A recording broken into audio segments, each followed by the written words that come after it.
দর্শক, আলুর বাজার এবং উৎপাদন পরিস্থিতি জানতে আমরা একটু নওগাঁ ঘুরে আসতে চাই। সেখান থেকে যুক্ত আছেন আমাদের সহকর্মী শফিক ছোটন। ছোটন, এখানকার উৎপাদন খরচ আলু নিয়ে আসলে চাষিরা কি বলছেন?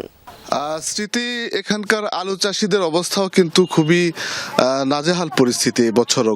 হট আর সুইটনেসের পারফেক্ট ব্যালেন্সে যে কোনো স্ন্যাক্সের আসল মজা আনে রুচি হট টমেটো সস। গেল বছর যেরকম অবস্থা ছিল এবছরও ঠিক একই অবস্থা দেখছি আমরা। গত কয়েকদিন ধরেই নওগাঁ এবং পার্শ্ববর্তী জয়পুরহাটের বেশ কয়েকটি আলুর বড় বড় মাঠ আমি ঘুরেছি, যেটি দেখেছি যে চাষিদের মধ্যে এক ধরনের হাহাকার তৈরি হয়েছে এবং হতাশা তৈরি হয়েছে। কেননা গেল বছর বড় লোকসানে ছিল চাষিরা, এবছরও সেই একই অবস্থা।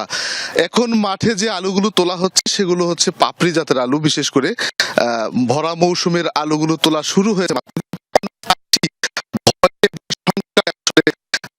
থেকে আলু তুলছেন না, তারা নতুন করে আবার ফসলে বালাইনাশক স্প্রে করে রেখে দিচ্ছেন। যারা তুলছেন তারা কিন্তু দাম খুব কম পাচ্ছেন, অর্থাৎ 5 থেকে 60 টাকা কেজি দরে পাইকারিতে আলু বিক্রি হচ্ছে।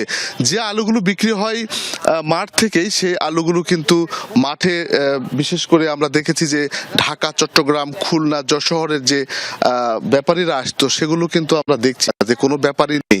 পাশাপাশি হাটগুলোতেও কিন্তু আমরা ঘুরেছি, যেমন এই অঞ্চলের সবচেয়ে বড় হাট তিলকপুর এবং রাইকালি, সেই হাটগুলোতেও কিন্তু একই অবস্থা।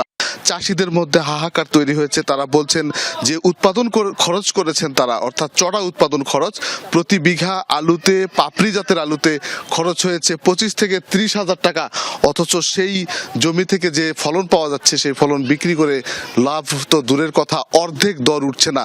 আর যেসব আলু কোল্ড স্টোরেজ জাত করার জন্য লাগানো হয়, অর্থাৎ লাল জাতের আলু, যেমন আপনার কার্ডিনাল বা এই ডায়মন্ড জাতের আলু, সেগুলোর দাম কিন্তু আরো কম, 3 থেকে 4 টাকা কেজি দরে বিক্রি হচ্ছে এই মুহূর্তে। অর্থাৎ সব মিলিয়ে চাষিরা যে বড় লোকসানের মুখে এবার পড়েছে সেটি কিন্তু আমরা দেখতে পাচ্ছি। এখান থেকে রক্ষা করতে সরকারকে পদক্ষেপ নিতে হবে, আলু রপ্তানি করতে হবে এবং আলু থেকে যেসব পণ্য তৈরি হয় সেই পণ্যগুলো তৈরির যে কারখানা বা শিল্প প্রতিষ্ঠান, সেগুলো আলু যেসব এলাকায় বেশি চাষ হয় অঞ্চল ভেদে এগুলো প্রতিস্থাপনের কিন্তু দাবি জানিয়েছেন। ছোটন, তাহলে রাজধানীর মতো এখানকার অবস্থাও আসলে আলুর বাজারে ধস নেমেছে আমরা দেখতে পাচ্ছি। অনেক ধন্যবাদ ছোটন আপনাকে।